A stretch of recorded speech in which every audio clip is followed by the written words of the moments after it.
As you've walked around the various theater marquees, you might have seen the titles of movies and wondered, just what is that movie all about anyway? One of those movies in the past few weeks you might have seen, wondering that same question, is October Baby. And with us right now is Andy Erwin. He's the co-director of October Baby, along with his brother. And the buzz is growing. Andy, you were just telling me about a New York Times article that you came across. What, from your perspective, are the critics saying about your new movie? It's been wild, Steve. You know, our film, we opened on 390 screens, and so, you know, that's a tenth of the screens of some of the bigger films. And we opened in the top 10. We were number 8 opening weekend, and we were number 3 for per screen average. So that's well, you got to be happy with that. Oh, that's a Cinderella story. So the New York Times picked up on it, and they, along with a lot of other outlets, so they did a big article yesterday. I thought we'd be buried somewhere in the back of Arts and Entertainment, but we were front page. So yeah. Pretty exciting. I think it said something about anti-abortion film is pro-profit or something was the headline. Is that right? Which you don't know if that's going to be such a ingratiating title or not. Yeah. We're not a pro-life movie in their eyes. We're anti-abortion, but we won't get into that. Okay. Well, of course, Andy, you and your brother John are you kind of like the Coen brothers at this point of films? I mean, we don't seem to see too many brothers who can work together in producing a film. It's definitely its own art form, but just to be mentioned in the same sentence with the other two brothers you just mentioned, I would like to frame that on my wall. So I'm going to say that quote me. That Dove TV says that the Erwin brothers are like the Coen brothers. So, you know. Well, that'd be good. All right, for those who haven't seen the movie, give us a synopsis, because this is a little bit of a different movie from what others might see as like a Christian movie, right? No, definitely. You know, I think it's typically it's definitely a different version of faith films than they've seen before. We don't water down the message. The message is still extremely strong, but we kind of reinvented the method a little bit. And so it's a coming of age love story about a 19-year-old girl named Hannah who finds out because of some different complications that she was adopted and no one ever told her because she's the survivor of an abortion. And that throws her world upside down, and she goes on a cross-country road trip with her, group of misfit friends in a little VW minibus to kind of track down answers for her life, and ultimately finds the power, the healing power of forgiveness. And so it's a real charming story. It's really not what you expect at all. So would you describe this as a pretty serious movie? I would describe it as a really interesting journey. Mm-hmm. I think it has, with any movie, it's about entertainment first, and so it's a good story. And I think that in this movie you'll laugh as hard as you cry. So if you come expecting it to be really really heavy, it's got its moments that are intense and very emotional or heavy.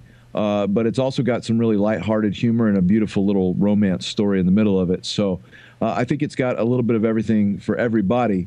But we definitely touch on some topics you typically don't talk about, which especially with the whole abortion survivor thing. Yeah, well, I was thinking that this kind of a topic is not the normal subject line of a Christian movie. I mean, if I can summarize it, and perhaps unfairly for other movies of, let's say, 20, 30 years ago, Christian movies were pretty formulaic in that somewhere the 4 spiritual laws has to come in, which, I mean, there's nothing wrong with that. It's just that you kind of knew what to expect, and at the end there'd be some sort of an on-screen altar call, that kind of thing. When you were approaching this, what did you want to make sure was in there, and what did you perhaps want to make sure wasn't? It's more of being honest to who you are. I think that the audience respects a filmmaker that makes an honest movie, and part of that is understanding what your job is, and different filmmakers have different styles, and I'm not critical of any of those. I mean, if that's what they are, and I think the ones that have been successful at it, it's because it's genuinely a reflection of the kind of movies they like. For me and John, our philosophy as a filmmaker is we're not preachers, we're not politicians, we're storytellers. So our first obligation to the audience is to entertain, to make something that is worthwhile for them to spend $10 a ticket on. But the stories that we're attracted to are ones that have this deep message of redemption in it. But I think, the way that we present that message hopefully will allow us to break out beyond just the church walls and to engage a secular audience in a way that raises the beauty of the gospel. And, I think there was a filmmaker I heard that's not a Christian that said that great films ask the right. They don't force feed answers as much as they ask the right penetrating questions. So at the end of the day, if we can cause people to think and leave them emotionally engaged with this story, then hopefully they'll see the value of the gospel. Okay, the title is October Baby. The subtitle is Every Life is Beautiful, and we're talking with Andy Erwin, co-director of October Baby. Why did you pick this particular plot line?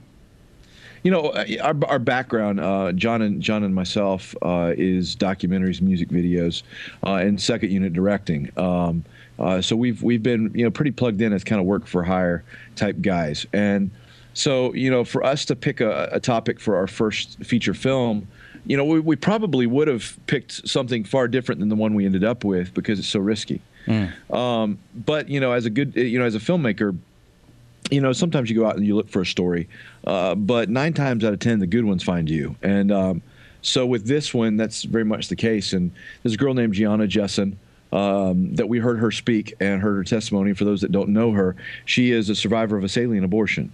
Because of that, she has cerebral palsy, and she is just has a beautiful spirit about her. And we were so captivated by her story that it really shattered us. We didn't really, people asked me before the movie, was I pro-life? And yeah, I was raised pro-life. But I think more than defining myself by that, I would say I was apathetic.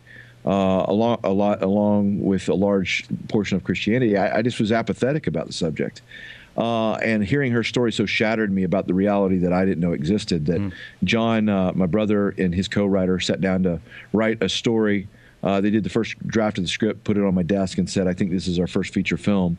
And I couldn't put it down, and I read it and said, I have to direct this. So that's how we came. I guess I would give you an indication to go with it if you're sold on it that way, for sure. Yeah.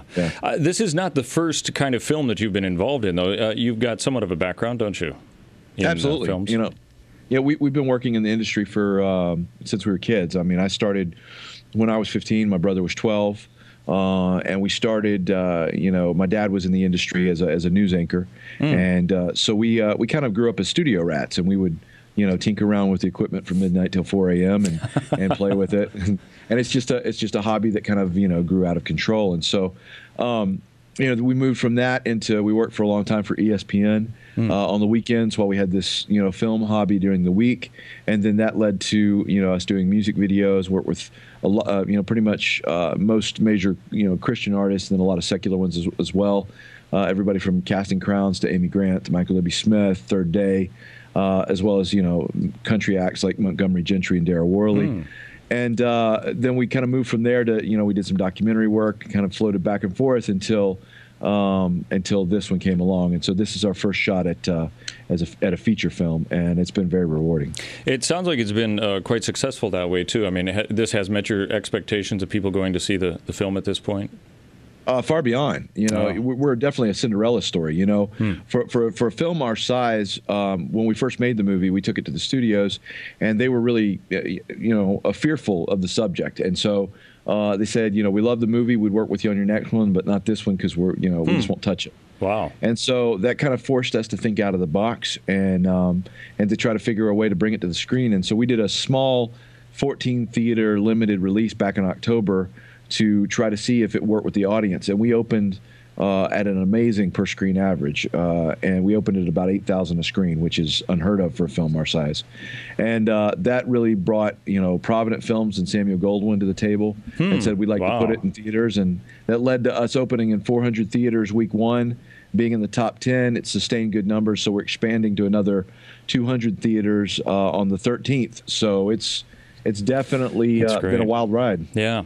All right. We're talking with Andy Erwin, co-director of October Baby. Every Life is Beautiful is the subtitle, still in the theaters. So urge you to go and see what that is all about. And we look forward to your next film. Thanks for being with us today.